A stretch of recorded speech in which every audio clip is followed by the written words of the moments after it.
जय श्री कृष्णा। प्यारे भक्तों, भगवान श्री कृष्ण कहते हैं कि इस तरह कर्म करोगे तो तुम जो चाहोगे मैं तुम्हें वही दूंगा। किस तरह के कर्म करने हैं प्यारे भक्तों, जानने के लिए अंत तक बने रहिएगा। और हमारा दूसरा चैनल है शब्द मंथन, आप उसकी वीडियोस देखना चाहते हो तो इस वीडियो के डिस्क्रिप्शन में लिंक मिलेगी।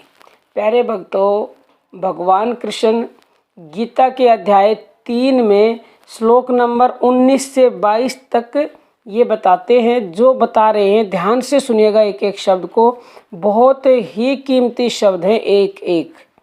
भगवान कहते हैं अर्जुन से कि हे अर्जुन, जो मनुष्य फल की इच्छा को छोड़कर नित्य नैमित्तिक कर्मों को निरंतर करता है, जो फल की अभिलाषा छोड़कर कर्म करता है, उन मनुष्यों को परम पद मिलता है और जो वो चाहते हैं उनको मैं निसंदेह देता हूँ। प्यारे भक्तों, ध्यान दीजिएगा, भगवान ने कहा उन मनुष्यों को परम पद मिलता है। जब परम पद ही मिल गया तो बाकी तो कुछ रहा ही नहीं। जिन वस्तुओं की आप इच्छा करते हो, ये जो संसारिक धन दौलत पुत्र स्त्री, ये सब तो कुछ भी नहीं है, ये सब तो तुच्छ हैं, क्षण भंगुर हैं। ये तो प्यारे भक्तों भगवान के परम पद के सामने कांच के टुकड़े हैं, कांच के टुकड़े। और कांच के टुकड़े तो मिले मिलाए हैं, वो तो फ्री में मिलते हैं, ये तो मिले मिलाए हैं।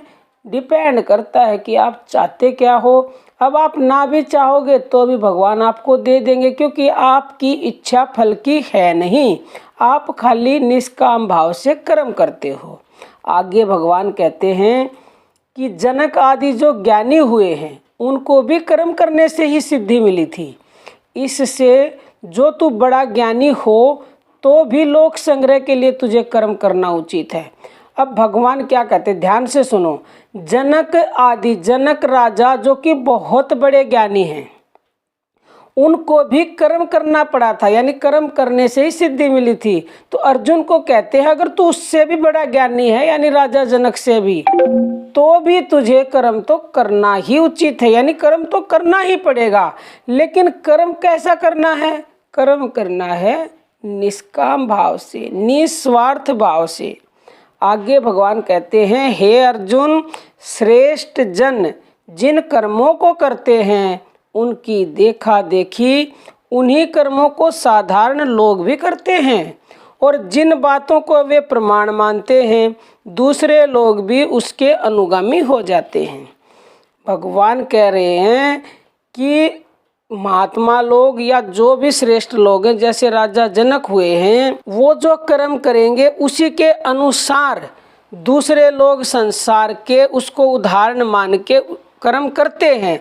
जिस प्रकार घर में माता पिता या बड़े भाई बहन जैसा कार्य करेंगे, छोटा बच्चा उसको देखकर वैसा ही करता है।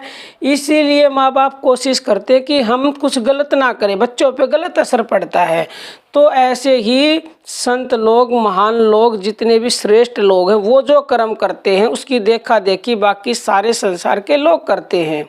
भगवान आगे कहते हैं हे पार्थ, तीनों लोकों में मुझे कुछ कर्तव्य नहीं है, न कोई वस्तु अलम्य है, न किसी वस्तु को प्राप्त करने की इच्छा है, तो भी मैं कर्म करता हूँ। देखो प्यारे भक्तों, कितनी बड़ी बात है।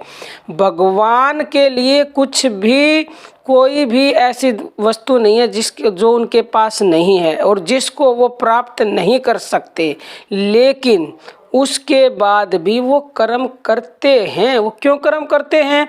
क्योंकि जैसा कर्म भगवान करेंगे उसी को प्रमाण मानकर पूरा संसार कर्म करेगा।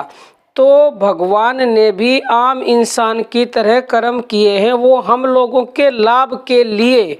तो हमारा ये कर्तव्य है कि हम भी वैसे ही कर्म करें जैसे भगवान ने हमारे सामने उदाहरण रखा है। तो जैसा हम भगवान जैसे अगर कर्म करेंगे तो निसंदेह प्यारे भक्तों परम पद मिलेगा। जो हम चाहेंगे वो मिलेगा। इस लोक में हम सुख भोगेंगे और परलोक में भी हमें सुख ही मिलेगा प्यारे भक्तों, ये निश्चित है। अब हम अपनी वाणी को विराम देते हैं। जय श्री कृष्णा प्यारे भक्तों।